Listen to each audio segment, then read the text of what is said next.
Hi, my name is Mary Claire. I'm the owner of Middle Sound Maples in Wilmington, North Carolina. And today I'm going to talk to you about hostas. I went to the farmer's market years ago when I first got out of the Air Force. I saw a striking plant called Big Daddy Hosta. And the reason it caught my attention was because they were a deep blue leaf, heart-shaped, and they grew really big, which is why they get the name Big Daddy. So I was telling the grower that for some reason all of the plants that I've gotten at the big box stores aren't thriving, and I was trying annuals and I was trying flowering shrubs because I really wanted all that color. And he said, it sounds like you don't have the light for those kind of plants. Plants that flower usually require a lot of light. So I went home with my Big Daddy Hosta and I put it in the front of my house in front of a holly bush, and it just took off. It looked absolutely amazing. I fell in love with hostas. I wanted more. They actually need a really good dormancy because they are perennials. They completely go dormant down to the ground, no more foliage. And so when they flush out again the following year, theoretically they're bigger and stronger because they've had that chance to generate a nice solid fleshy root system. If they've been on the tables all summer long, the garden center manager needs to get them out to make room for the mums and all of the fall color that's coming in and all the fall plants. So I was able to get all of these. As you can see, hostas come in a variety of colors, sizes, light tolerances, and flowering colors. They do flower.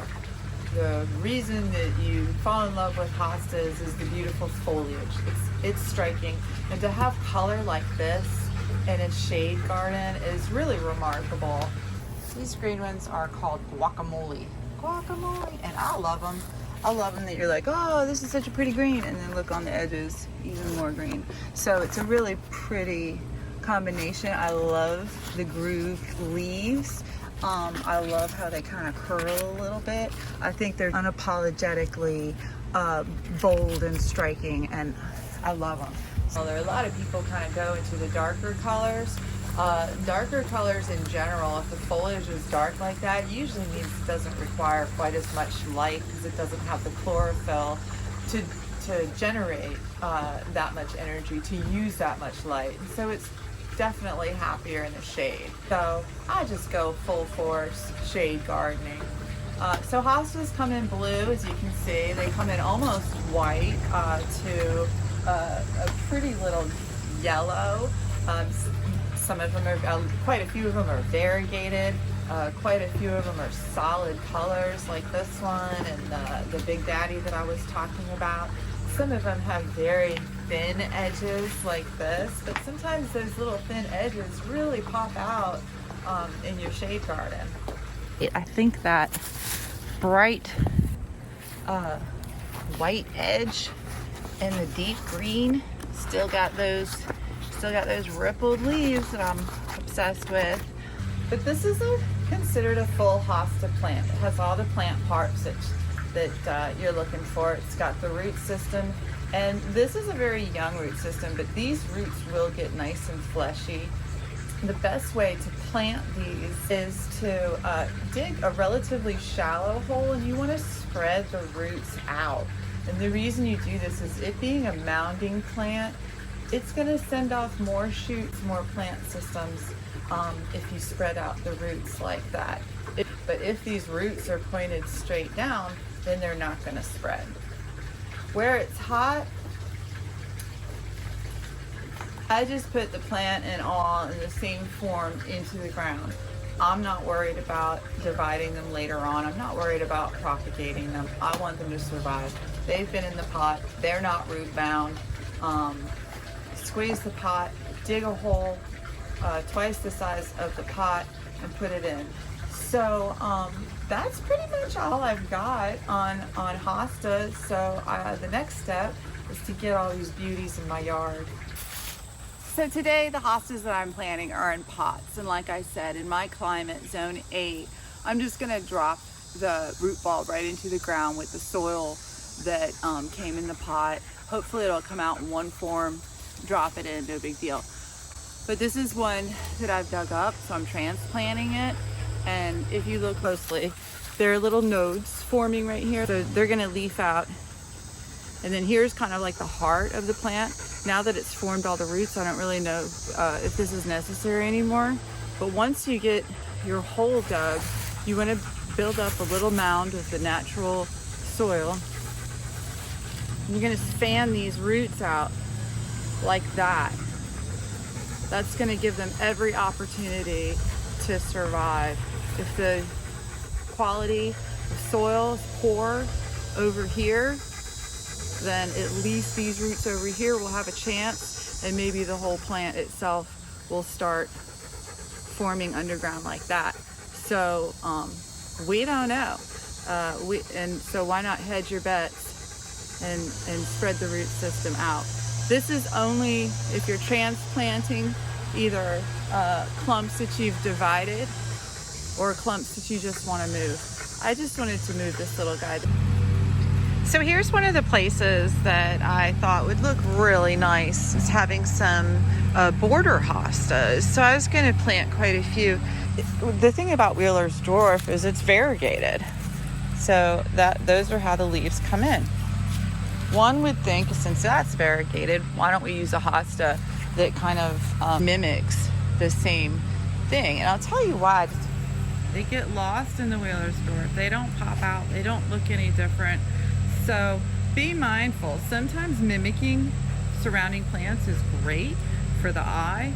Sometimes your plants just get lost. And if you don't see the plants, you're wasting money and time putting them into the ground.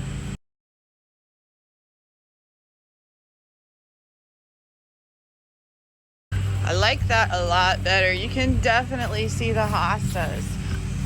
Just the variegation itself kind of mimics it, but the color stands out. So it's not the exact same colors of variegation. You have to allow for growth. If you look at the tag, and always look at the tag, they give you an idea of how big it's going to grow, which this one is going to grow 20 to 24 inches wide. So I have to account for that. Each one is going to be 20 to 20 inches wide. That means it's going to be 10 inches of radius. That means with two of them together, 10 by 2 is 20 inches. They have to be 20 inches apart. No big deal. I certainly have the room for that.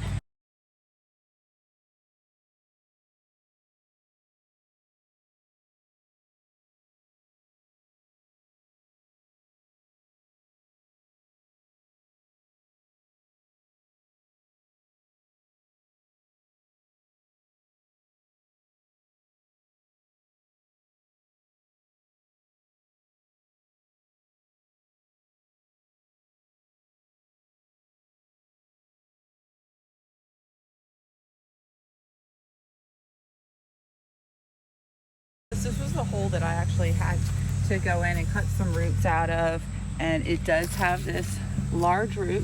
That's no big deal. Underneath that pot is soil, and that's all I care about. I don't care what's growing next to it.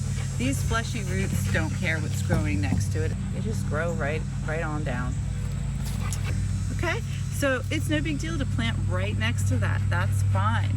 But if that was in the middle of where I'm trying to dig that hole, and I wasn't able to put the plant there, then I would have to completely reconfigure, and that's okay because I haven't disturbed the plants yet. I haven't taken them out of their pots.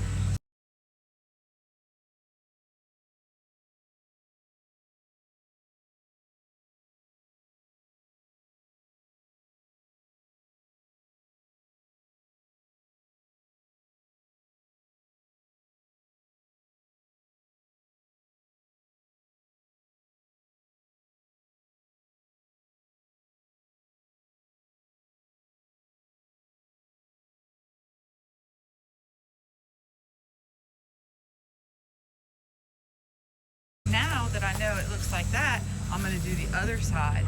Now, again, if I have any issues, then I can always reconfigure. But like I said, first dig out the holes. Another thing you want to consider, where to put the dirt when you've shoveled out the holes. Always put it where you're going to be viewing the plants from. If you put it on the side of the hole instead of in front of the hole, it's going to look like it's lined up correctly when it's not. So if you bring the dirt in front of the hole, then you know exactly where to put the crown of your plant. So play it safe. Put the mound of dirt in front so that it doesn't play tricks on you.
So it's time for me to empty my compost bucket. And when I'm doing some planting, or I know I'm going to be planting hostas, I hold on to my coffee grinds. And the reason I do that is because I've never personally have had an issue with slugs, but generally speaking, slugs love hostas almost as much as I do, but they eat them. And you know, they're not going to damage the actual plant itself, but if the whole reason you buy a plant is because of its foliage, it's a good idea to protect the foliage. So what coffee grinds do is when you put them around a hosta, the nitrogen is great for these beautiful plants, and the worms love it, but it also offers a barrier of a really scratchy surface that slugs don't care for. So as much as they want to chomp on your hostas, they got to get through the obstacle course, I guess, or they have to get through some pretty rough territory, and they don't want to do that.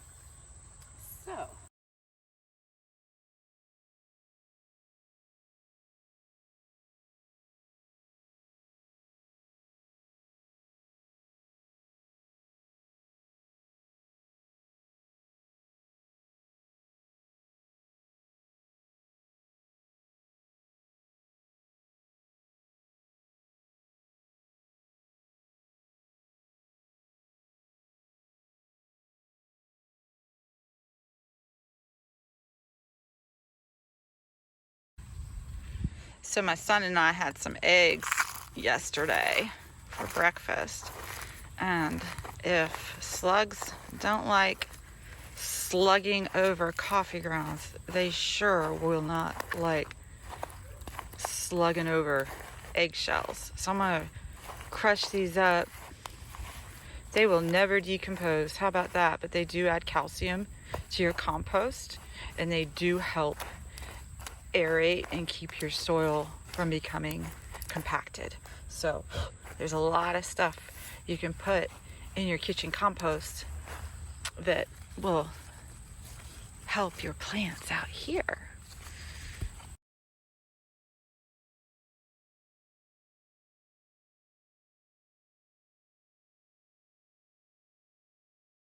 Because of this sprinkler line, it would be important to know that I'm not going through one of my irrigation lines. So I want to be mindful of that right next to this plant. So first I just kind of get the top. All right, so I know the top is nice and loose. I'm going to use my foot to apply a little bit of pressure, making sure I'm not going into anything too resistant. With that amount of pressure, there's no way I'm going to go through an irrigation line. I don't want to lift too much for the same reason. And now I think I'm safe in that area. My fingers did not feel any kind of rubber lines, so that's good. I can put a hosta there. Like if you're planting trees and you're digging a really big hole, you definitely want to call 811. Have the electric company come out, utilities come out and mark where your power lines are, because you don't want to get electrocuted. So this hosta, pulled it out of the pot, and it looks really good foliage wise, but it's getting to be a little bit root bound. This root ball is a little bit too tightened up, so I'm going to spend a little bit more time loosening up these roots. I'm looking at this, it's got 2 clusters in cooler temperatures, 7 in north. I think you'd be fine dividing this so you get 2 plants out of your 1 pot.